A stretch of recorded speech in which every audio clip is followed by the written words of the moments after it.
Hey guys! I know with this lockdown, many of you are craving for peri peri fries. Today, I thought I'll address that issue. Well, I'm not going to be showing you how to make fries, but the seasoning itself. So let's see how to make peri peri seasoning at home. To make the seasoning, you will need a few powders: garlic powder, ginger powder and onion powder. Well, you can make these powders at home. Here is a picture description of how to make onion powder. You can make garlic powder and ginger powder the same way.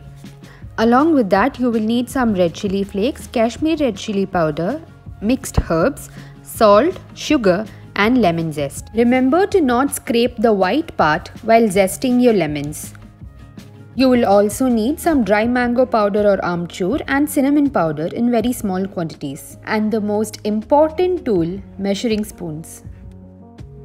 I'm going to pulse a few ingredients and make it into a powder: dehydrated onions, sugar, red chili flakes and lemon zest. You can add the other whole ingredients and powder it along as well.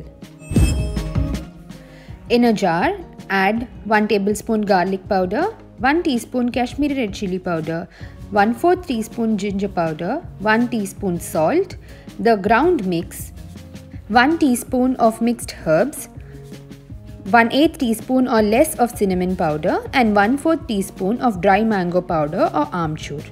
Close the lid and give it a good mix. Now our peri peri seasoning is all ready to be sprinkled over some fries, veggies, your sunny side up eggs.